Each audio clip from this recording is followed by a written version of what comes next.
In this video, I'm going to give you 3 reasons why the population, or mainly the politicians and policymakers, underestimate the speed of growth of COVID-19. And the implication is that potentially by underestimating this growth, they do not take the right actions. They are too lax. And this is very grave because the evolution is growing really fast and people are losing their life. And I will give 3 reasons, as I said. Potentially, first, we underestimate the growth of speed because it follows an exponential functions, and I will explain why this is sometimes difficult if you don't really understand the math to predict what will be the situation tomorrow or in a few days. Second reason is because we have a picture actually of the past, because we have the test results when people have symptoms, grave symptoms, and as we know, the COVID-19 can have an incubation time to up to 2 weeks, meaning it's like we are looking 1 week or 2 weeks before, and in that time many more cases will arise. And the last reason is because we do not test everyone. So basically we have a clear underestimate anyway of the situation, and it might be up to 10 times or more the real proportion that what we are really observing. And let's see with the numbers of Switzerland how this plays a role. And you have control of measure what the effect of this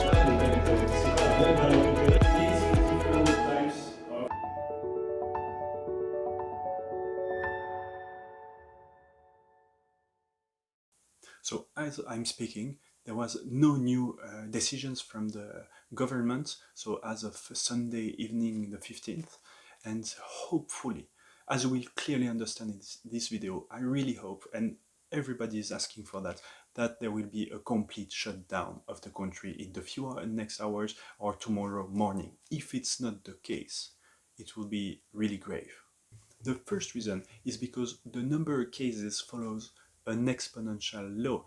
Basically, it grows between each day, the growth rate is the same percentage. For example, if it grows between each day between 30 and 40%.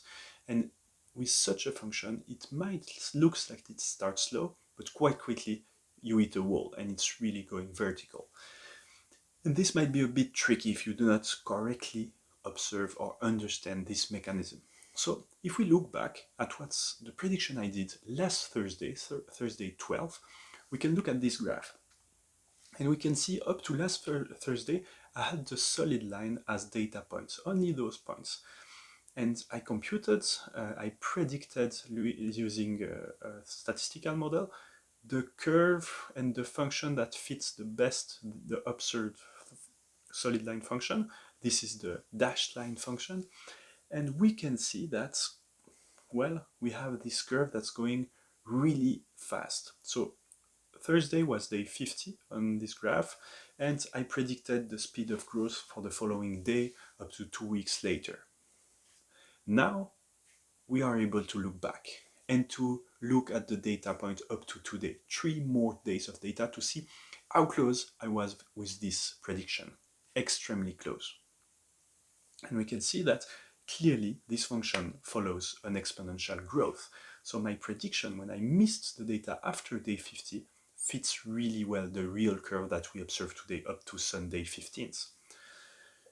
And I think what might happen is that if people do not understand what's an exponential growth, what they will do instead of looking at an increase of the constant rate each day, they do a linear interpolation. So basically, they look at the growth between day 49 and 50, and then for day 51, they just add the same number.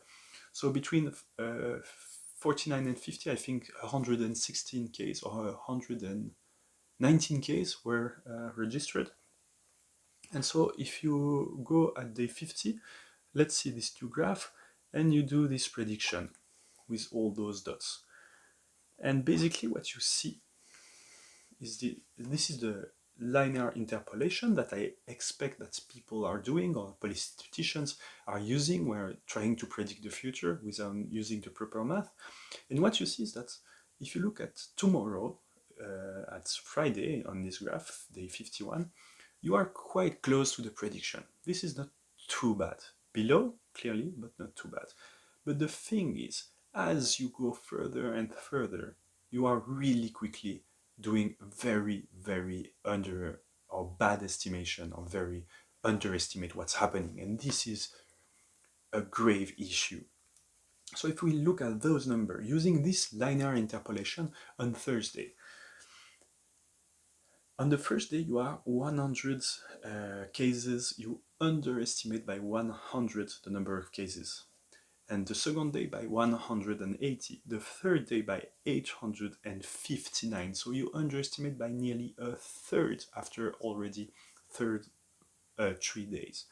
And if you look 1 week further, the difference between the prediction using exponential law, as I did, and linear interpolation will be of 7,000. So basically, you estimate 80% of 20% of what will be the real number of cases. So a massive underestimate. And I think that might be one reason why politicians, or why people underestimate really the situation, because tomorrow the cases will be drastically higher, and in a few days it completely explodes. The second reason is because there is some incubation time, meaning you might get the COVID-19, but you might not feel any symptoms after a few days. I've seen up to 2 weeks without symptoms, but you have this incubation time. And the thing is, if it's the case, before you have the symptoms, before you reach medical help and you are tested, might be 1 week. So basically, the picture we have of the statistics of today is biased, because it's like we are looking 1 week before. And as we have seen with this exponential law, if we look 1 week before, the situation is completely different. As we have seen in the first video, we might be on the part of the exponential law where you are, well, this is fine, but actually is, what the hell? And the thing is, we are not clearly, it's difficult to see this. You really have to understand the process behind this. The third reason is that we are not testing the whole population. So I have seen several estimates that seems quite constant between experts, which is the number of total people with COVID-19 might be between 10 to up to 100, to the largest estimate I've seen, to the number we observe.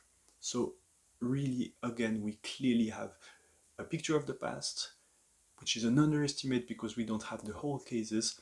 And if you don't understand exponential growth, well, it's normal, or it's clearly the case that you will not take the situation seriously quickly enough. So I hope that all those reasons help you to see better the picture, to understand better what's happening. And hopefully, I really wish that at the moment you will see this video, the decision will be taken by the government to shut down everything in Switzerland. Because when we will do this, because we are looking at the past, it will continue to grow at the same rate for maybe a week. So we really have to shut down everything now. And if it's not the case, share as much as possible to help people understand and to make the policymaker understand those facts. Thanks for watching. Comment below if you have any question, and I wish you the best for this peculiar period.